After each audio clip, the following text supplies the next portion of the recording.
stack your calories and your fat more towards the morning. 30-40% of your calories in the morning, 30-40% in the midday, and then lesser calories, like 20-ish% of your calories and less of your fat coming in the evening. There's a lot of evidence surrounding body composition, but now I want to focus on the sleep piece.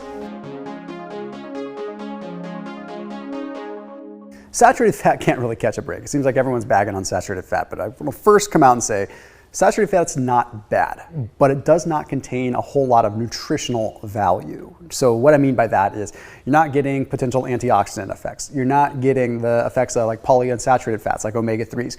It's just calories that can help with myelination, it can help with the brain. There's definitely benefits there, but I typically say like 20% or so of your overall fat calories should be saturated fat. The rest should be monounsaturated, polyunsaturated, and a kind of a nice balance of all of that, right?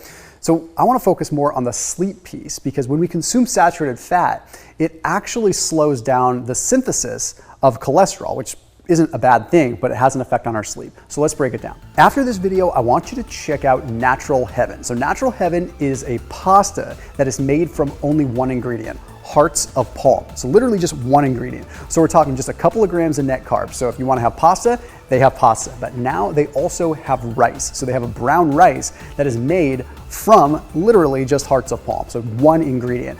When it comes down to comparing it to cauliflower rice, I like it quite a bit more because cauliflower rice is pretty firm. It gets kind of, I don't know, chunky. It doesn't have the consistency of rice, whereas this one feels a little bit more like rice. So if you're trying to have kind of a lower carb alternative, anyway, I put a link down below along with a special link to save a few bucks. So you can only get that link through my channel because they are a big supporter and sponsor on this channel. So a big thank you to Natural Heaven and a big thank you to you for supporting the sponsors that keep this channel rocking. So this whole thing kind of came to mind when I saw a study that was published in the Journal of Clinical Sleep Medicine. It was interesting because it took a look at 26 people and it was what was called a randomized crossover design study. And I'm going to paraphrase it and make it shorter just for the sake of this video. But basically what they did is they had two different groups consume a controlled diet. But then after the 4 days of a controlled diet, they gave them 2 days of eating ad libitum with a $25 stipend. Basically what that means is eat whatever you want, however much you want within this $25 stipend. So there's sort of a socioeconomic factor with this study as well, but that's not what we're really focusing on. So the bottom line with this study is they found that those that ended up consuming more saturated fat had lower quality of sleep. Okay, so when they consumed a higher amount of saturated fat, their sleep quality went down, their slow wave sleep, their sleep depth, all this just got worse. So what exactly was going on? Well, we have to kind of hypothesize and look at other data when we look at saturated fat, but there's been other studies that have demonstrated the same sort of thing. The more saturated fat that is consumed, the poorer the sleep quality. Well, what the likely trigger of this is that when we consume fats, and in this case, namely saturated fats, because that's all it's been looked at, well, we have less synthesis of lipids and cholesterol. So that means less stress in the endoplasmic reticulum. What does that mean? Okay, the endoplasmic reticulum is where we're synthesizing cholesterol and all this stuff. When we consume fats, we don't have to synthesize as much cholesterol because we can derive cholesterol from the fat that we consume, okay? That's not a bad thing or a good thing. But when it comes down to sleep, it can play a factor. And the reason is because inside the endoplasmic reticulum, when it is producing cholesterol, it is under stress. And in order to protect the endoplasmic reticulum from stress, there is something that is phosphorylated. In this case, it is called ELF2A. Now, ELF2A phosphorylates and essentially offers some protection to the endoplasmic reticulum as a result of that stress. That doesn't really matter. Like, what the heck are you even talking about? What matters is that this ELF2A that is phosphorylated also seems to be a sleep signal. So there's sort of a feedback mechanism.